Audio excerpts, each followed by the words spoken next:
Welcome to the Bear Collective podcast, where we meet you at the edge of what you know and dance with you into the depths of what you don't, in all things personal development, relationships, and lifestyle. We empower you to take what you need and leave what you don't. Thanks for viewing, watching, and subscribing. Now let's get into today's episode.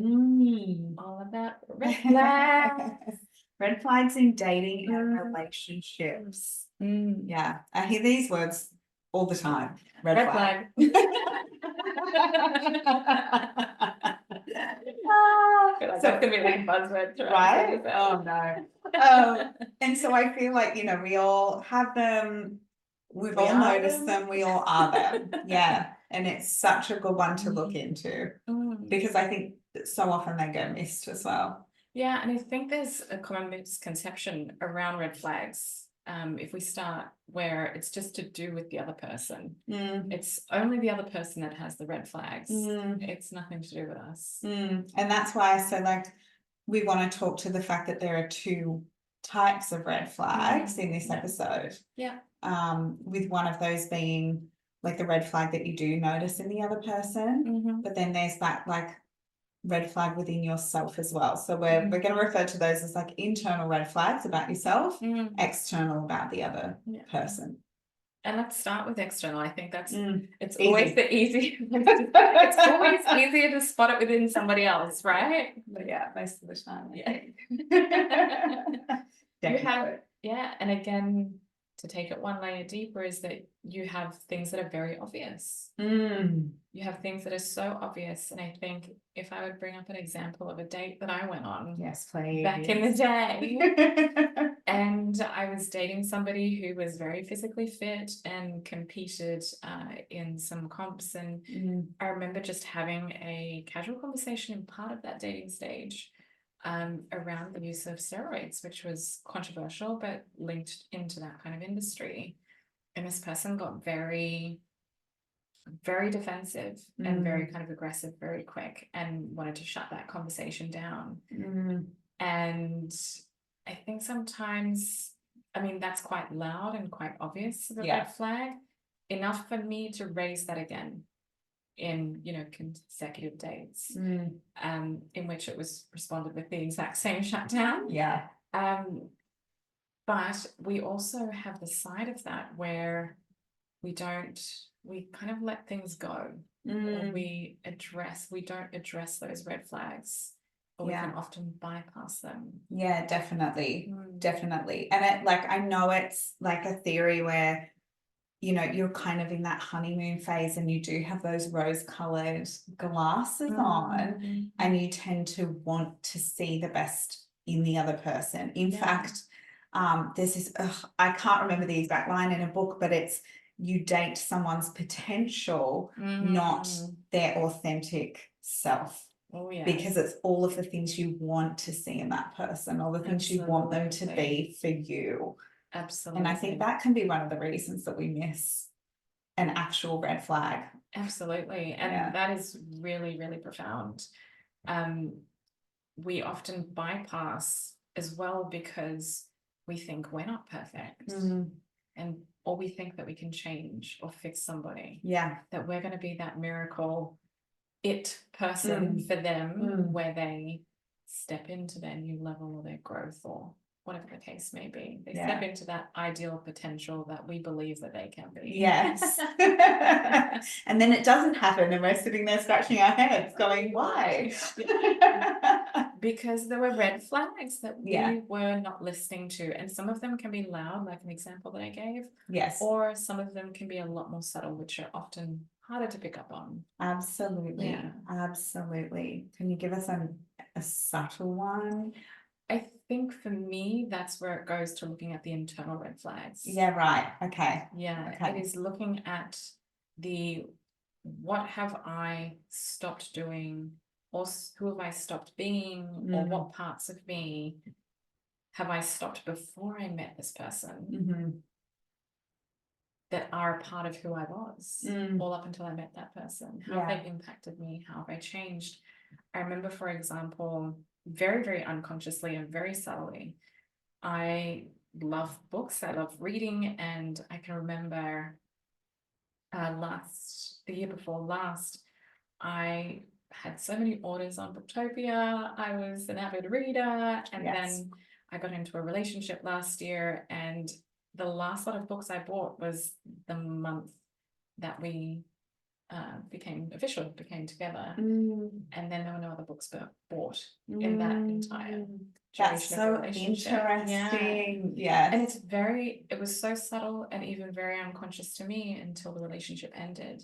You're right. And what's interesting is that sometimes, even with this connection, there was a belief and a connection around education and around learning and development. So it's really interesting that something like that dropped off. Yeah, like And very unconsciously. Yeah. Yeah, so noticing, how do we keep track of that within ourselves, basically, and notice those internal red flags going off as well. Yeah. Well, I would say, back to your point of, when we're dating and we're looking to see someone else's potential, we're also showing them ours, right?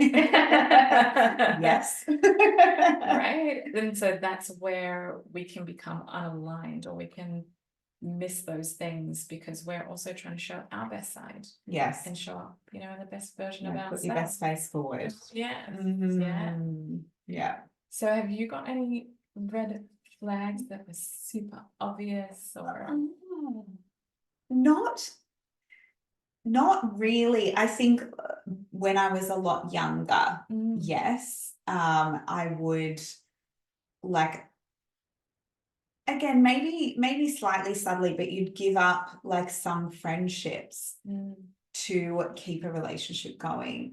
And for me, it wasn't necessarily because the other person was like, oh, I really want you to give up on this, but it was just this like all encompassing, like almost obsession with one another and making each other like the sole existence. Yeah. And I think I've gotten older and realized that is a red flag, because it's so important to have that balance of still being who you are and not giving those things up, essentially. And I think it's really important when you're in those early stages of dating and relationships that you do continue to check in with yourself. And before you've gone into a relationship, you've had this idea of the type of relationship that you want, things that you want to have. And while some of those need to be grown and developed, which only can come by spending time with someone and having conversations with them, I think also still continuing to have those checkpoints with yourself is this relationship adding value to me? Is this still aligned with my values or my morals or the direction that I'm headed? And not being afraid to walk away. I think there's another attachment there where I think there's such a craving for being loved, for being accepted, for feeling a belonging, for wanting that person, for wanting that partner, especially if you've come from a really loving home, or even if you haven't, you can have that opposite of really craving that.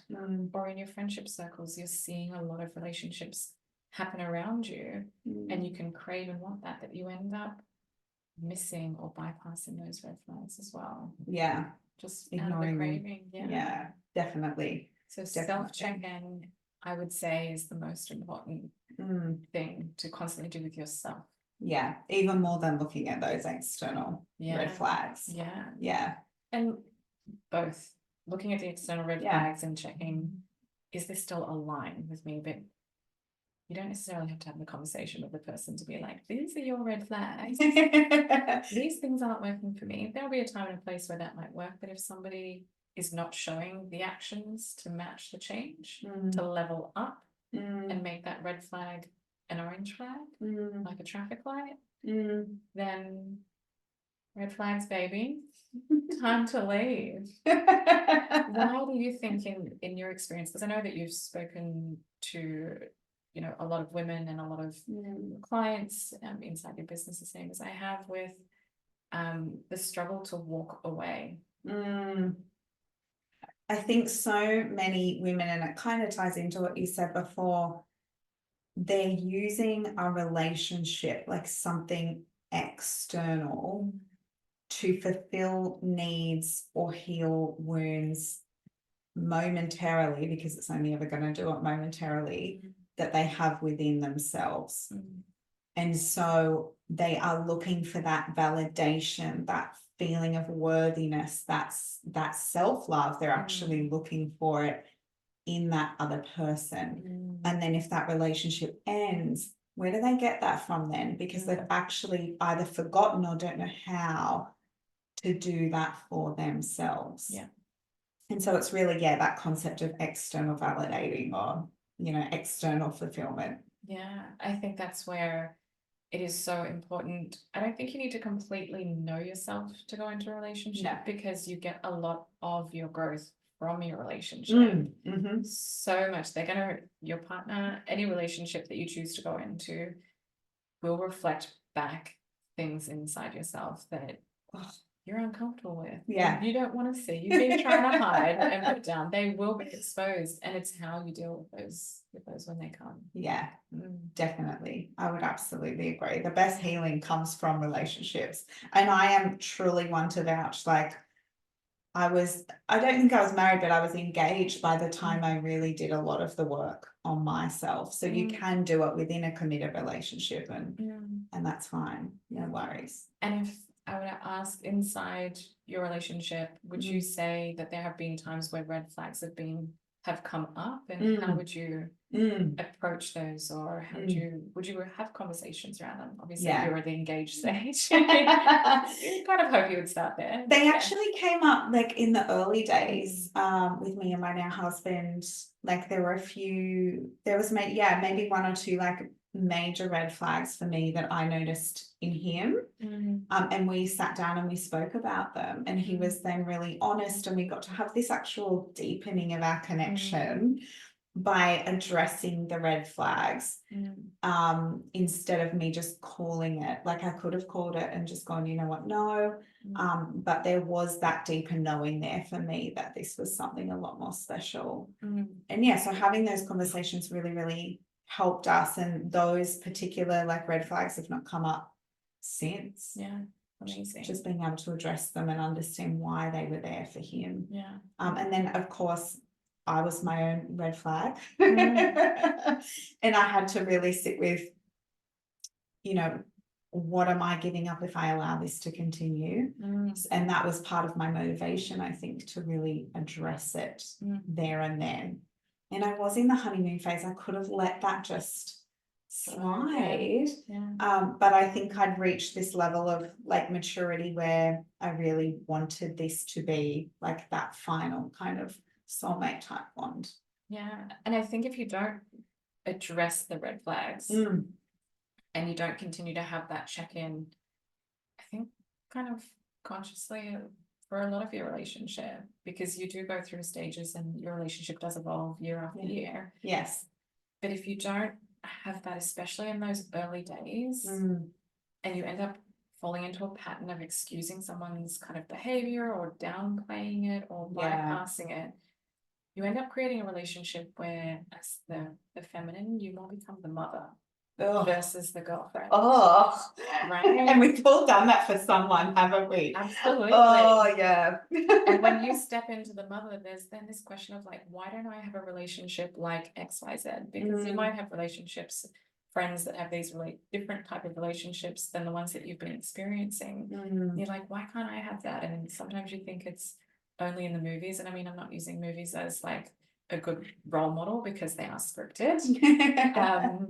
However, if you don't address them and you excuse them because you fear potentially being rejected, or you fear being, not in a relationship, or you're concerned about like age, time, like the pool of dating availability, all those things, if you buy into the fear and scarcity of that and you just accept a relationship, you end up creating that mother. And it's just not the dynamic that you want long term. And I think that's what you've got to think about. Even though your dating is only new and you're short term into it, that check-in is like, do I want this behavior kind of like long term? Would I accept? I remember you asking me this question one day. It was like, if this person is still doing this same thing 5 years from now, 10 years from now, is that okay? Yeah. It was a hard no.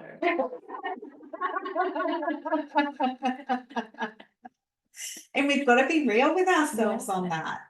Absolutely. And that also is very loving of ourselves. Yes.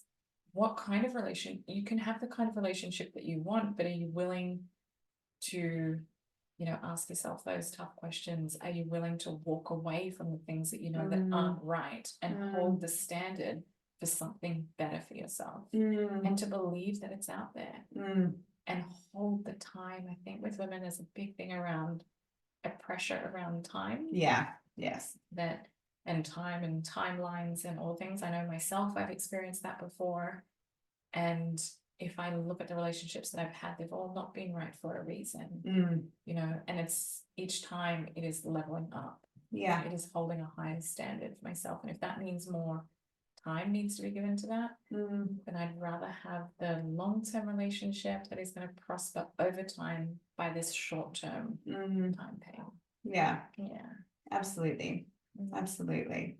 And I think it's just sort of brought to mind something like more of a personal share or story. And I want to ask you a question around this. Okay, and it's to do with red flags. But I actually went into my now relationship. I got told by a hairdresser, write down a list of everything that you want in a man. So basically all of my green flags. And I wrote that list, and then she was like, okay, I want you to read it to yourself like every night before bed.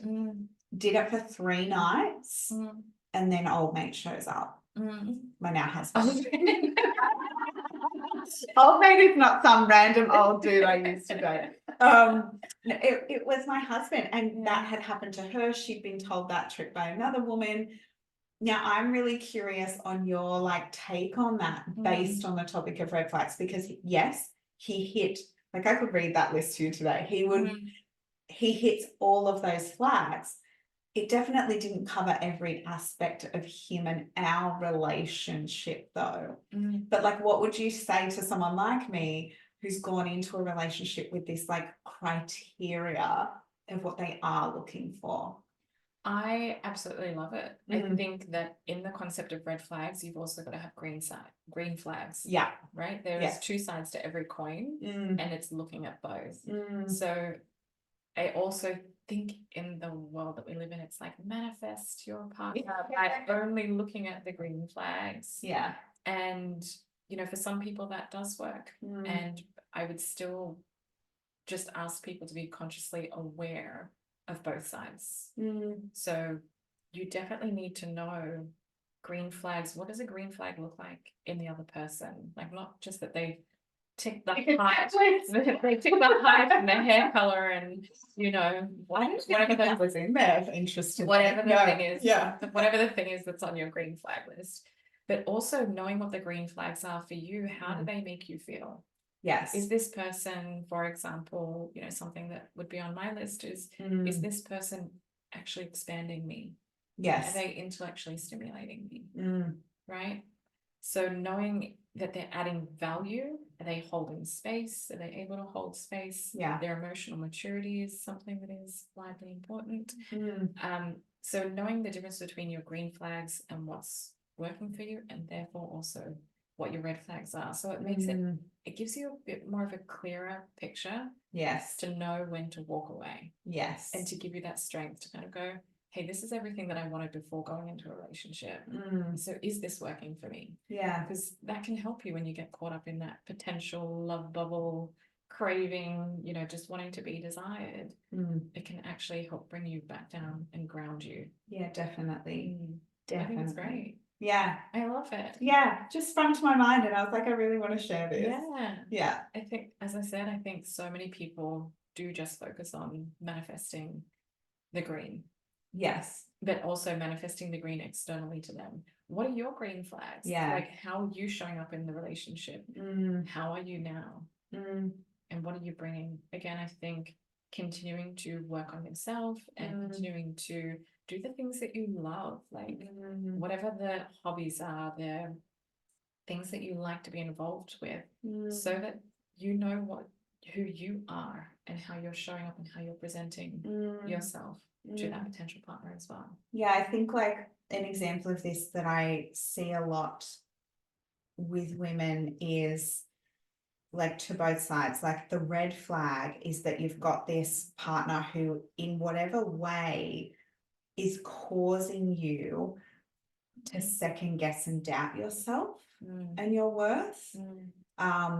Like for example, they might be saying things in a certain way to you, or like manipulating you through language in a certain way, and then you start to like really doubt yourself, not love yourself, shut yourself away, those sorts of things, and then that becomes like the internal red flag to look out for. Is like, okay, yes, he's saying these things, but what am I doing with it? Am I asserting myself? Am I being an advocate for myself? Am I saying no, enough's enough? Or am I just going, oh, is he right? Maybe he's right. Or maybe they're right, who knows? But yeah. How much of your power are you giving away to their influence and their decision versus having your own internal power? Exactly. Yeah, exactly. Absolutely. Otherwise you leave yourself open to being gaslit by people and dazed and confused and not self-assured. Yeah, absolutely. Yes. And I think sadly that's where you see people walk away from these relationships with no idea of who they are, what they want for their lives, and absolutely no love for themselves, and not knowing how to do that. Yeah, and I don't think a relationship should leave you confused. Yeah. It should be the communication should be clear on what the intention is, and it should be growth focused in my belief. I mean, in whatever direction that means for you, but it should be adding value. It should be building you up. It shouldn't be taking away something. If a relationship is leaving you dazed, if it's leaving you confused, if it's leaving you in self-doubt, second guessing yourself, you know, if you're sitting there in fear of rejection all the time and you're finding that you're stepping into this performative side of yourself to try and keep the relationship. Yeah. These are all very, very good indicators of red flags. And then I want to add to that, like there might be as well, like in terms of you being the red flag, you might be doing behaviors that you wouldn't normally do that are actually like risky or self-destructive, you know, or different forms of self-sabotage. Noticing those as well. I mean, that's probably a different extreme of it, but it's definitely possible. And that's normally a sign of, you know, something within me is not feeling right in this relationship. This relationship isn't feeling safe, or I am so scared of rejection that I'm going out and making that happen all on my own to make sure I'm still in control. I've still got the power, technically. Yeah, who do I feel I need to be? Why do I feel I'm needing to show up this way? Yes. What part of me am I trying to get fulfilled here by showing up this way? Yeah, absolutely. Great questions to ask. Yeah. The internal self-check-in for the red flags as well. Yes. So important. Don't just look at the external. You got to look at yourself too. And again, don't just look only at yourself. Make sure you keep that checker and hold that standard for the red flags that you do see in somebody else as well. Yeah. And I think a word for me that I'm obsessed with in the dating realm in general is willingness. Like something to really check for is your willingness and their willingness to work on it. If there is no willingness, that's a roadblock, that's a barrier. You can't push someone to be willing to work on these things with you. Yeah, absolutely, because you can raise red flags in the relationship and you can gauge if somebody's willing or not willing to work on it, and 100% stand by you. If you don't have the willingness, the partner doesn't have, if you do and the partner doesn't, red flag. Bingo, red flag. Bingo. This is what it's going to be like on bigger decisions. Correct. Too. So even raising a red flag when one genuinely comes up for you, and that can add strength to the relationship by deepening your connection, by seeing how you both respond and work through that thing and build. That's healthy, right? That's transitioning that red flag into that orange flag, right? But if someone doesn't respond well, red flag, walk away. Don't be Yes. afraid to walk away. Yeah, because right now it might be about, you know, them telling you that they're free Saturday night and they're actually not, and then they decide, oh no, I'm hanging with the boys instead. But 10 years down the track, that might be, I really need you to help me out with XYZ with the kids, and they're not willing. Yeah. So you know, it's a good early indicator, I think, as well. Yeah, absolutely. The way that someone shows up Mm. and how people can evolve. Yeah. And you've got to give people that opportunity to evolve. I would say, just with a disclaimer, that, you know, any kind of obvious physical or verbal kind of abuse is definite red flags to up and leave. Yeah. You know, as safe as you can, as quickly as possible. However, I think that, you know, as you were saying, how someone's minor, what we see sometimes as a minor red flag, add 10 years, add 20 years, it can become very different and a lot bigger. Absolutely. Absolutely. Especially as those initial, like, you know, that initial honeymoon period does end. And then it's, you know, it's a lot more effort, a lot of the time to build the connection. And we don't want to be sitting in our relationship so focused on red flags. We want that growth, we want that evolution, we want that support, we want that fun and that play in a relationship. Don't we? Yeah. So you can reduce your arguments, your fights, your, you know, the bickering, the resentment that can build and compound over time if you deal with it early on. Yes. Look at it early on. Don't be afraid to walk away. Definitely. Don't be afraid to speak up too. You can also give people that opportunity to have the conversation and then decide again when you're going to walk away. Yeah. Let people show you who they are. Yes. Red flags. No. Absolutely. Yeah. Every red flag is like a lesson learned, essentially, as well. Yeah. Always lessons. Yeah. Beautiful. Well, let us know in the comments below what you think of today's episode. Let us know about red flags that come up for you or ones that you hold in high value that are no-goes, absolute walkaways, or maybe even a story or two where you've stayed too long below inside of a red flag. Yes. And we will see you next week. Yes. Thanks for viewing, watching, and subscribing. Yes. See you next time. Bye.